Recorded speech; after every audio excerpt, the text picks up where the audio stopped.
Ready start. यदि राजनीति असामाजिक तत्वों की अंतिम शरण स्थली है और धर्म जनता का नशा, तो इन दोनों के अंतः संबंध से निश्चित रूप से विनाश का ही रास्ता खुलता है। स्टॉप। परंतु यदि राजनीति को किसी इकाई में सहिष्णुता एवं व्यवस्था बनाए रखने के उपयुक्ततम साधन के रूप में देखा जाए और धर्म को जीवन मूल्यों की उत्कृष्टता का मूल, तो ऐसी स्थिति में हम धर्म और राजनीति को बिल्कुल दो समानांतर धाराओं में विभक्त करने की भूल नहीं कर सकते। स्टॉप। सच तो यह है कि धर्म और राजनीति के संबंधों को लेकर आज जो बहुत से प्रश्न उठाए जा रहे हैं, उन प्रश्नों की प्रकृति ही गलत है। स्टॉप। प्रश्न यह नहीं उठाना चाहिए कि क्या धर्म और राजनीति एक दूसरे से संबंध है। प्रश्न यह उठाना चाहिए कि उन दोनों के बीच किस तरह का संबंध होना चाहिए। पैरा।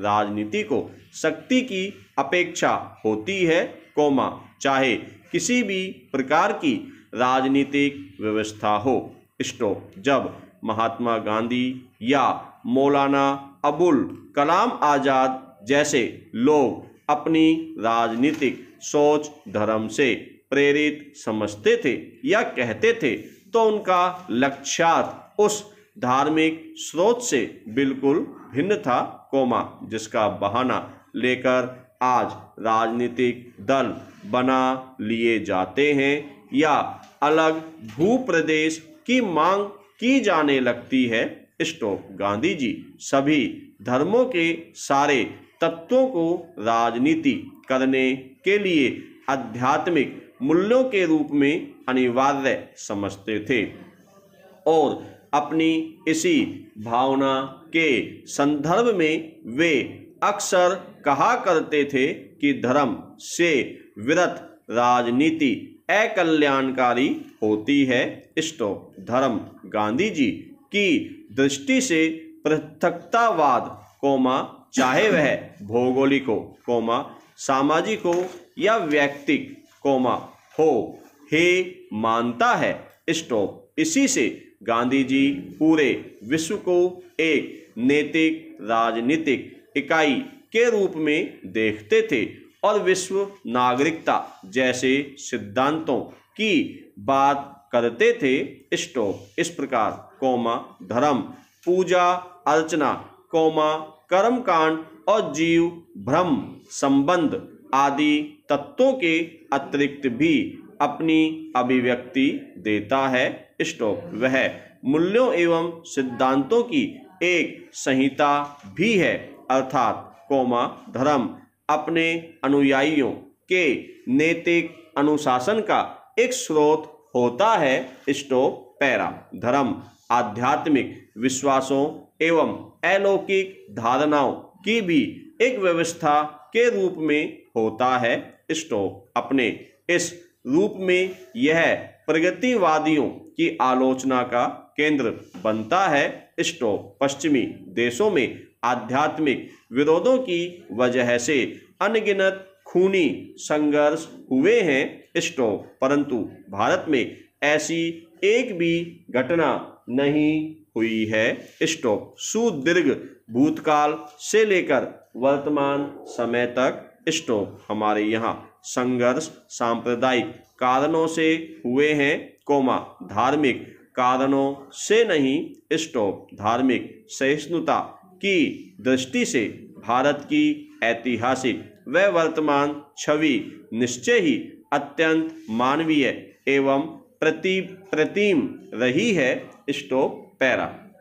धर्म व्यक्ति की पहचान का भी एक अनुपेक्षणीय अंग है। स्टॉप। कोई भी व्यक्ति हो, चाहे उसकी धर्म में आस्था हो या न हो, अथवा वह अपने को नास्तिक या अधार्मिक घोषित भी करता हो, अपने पारिवारिक या सामाजिक संबंधों की वजह से किसी न किसी रूप में किसी न किसी धर्म से संबंध हो ही जाता है। स्टॉप। धर्म की यही भूमिका राजनीति में समस्याएं खड़ी करती है। स्टॉप। आज लगभग सभी धार्मिक समुदायों में सामाजिक राजनीतिक लालसा देखी जा सकती है। स्टॉप। विकास, गतिशीलता, मीडिया एवं जनसंचार की क्रांति, राजनीतिकरण एवं व्यस्त मतदान आदि ने लोगों में एक तरह की आत्मिक सतर्कता पैदा की है। स्टॉप। वर्गीय स्तर पर भारत में राजनीतिक या सैद्धांतिक पहचान तो विकसित नहीं हो पाई, धार्मिक पहचान ने उस कमी को पूरा कर दिया जो अत्यंत दुष्परिणामक रहा। स्टॉप। पैरा। फिर, आज जो व्यवस्था का अस्तित्व है, उसमें हर व्यक्ति को व्यक्तिगत रूप से न्याय एवं सुरक्षा उपलब्ध हो पाना या करा पाना असंभव है, ऐसे में लोग अपनी वर्गीय पहचान के प्रति ज़्यादा जागरूक हो जाते हैं, जो उन्हें उक्त चीज़ें उपलब्ध करा सकती हैं। स्टॉप। इसलिए, भारतीय राजनीति में व्यक्ति का जितना महत्व है, उतना महत्व संप्रदाय का भी है।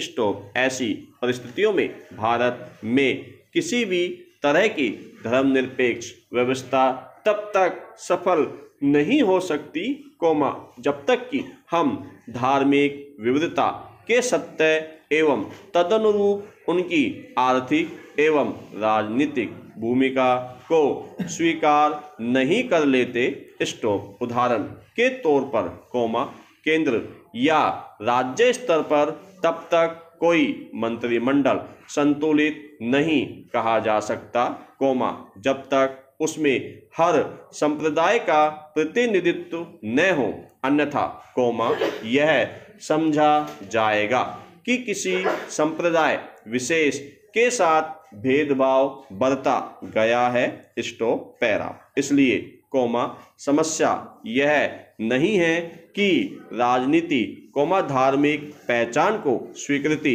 प्रदान करे अथवा नहीं। राजनीति यथार्थ की उपेक्षा कैसे कर सकती है?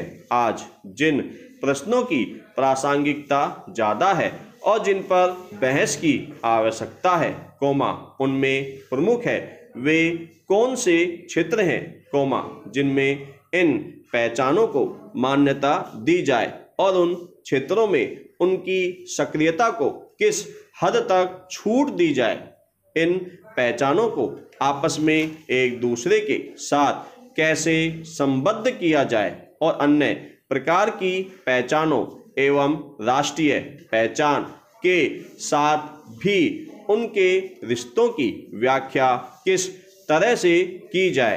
पैरा। धर्म और राजनीति के संबंधों पर अभी जो अधिकांश बहसें चल रही है, उन पर यूरोपीय चिंतन का ज़्यादा प्रभाव है, जो कि भारत के लिए बहुत प्रासंगिक नहीं है।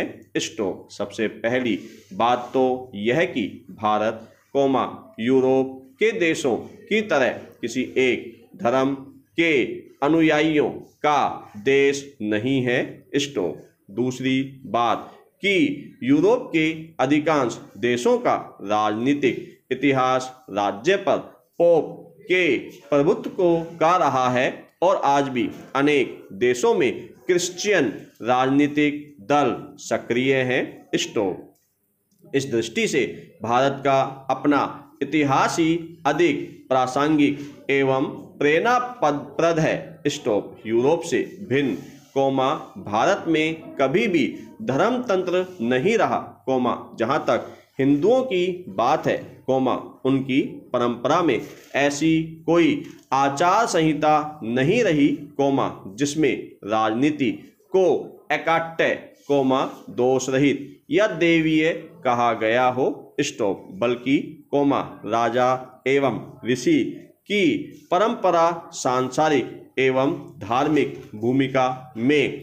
स्पष्ट विभाजन का सूचक है, स्टॉप। ये दोनों भूमिकाएं अंतः संबंध तो थी, कोमा पर स्वायत्त थी, स्टॉप।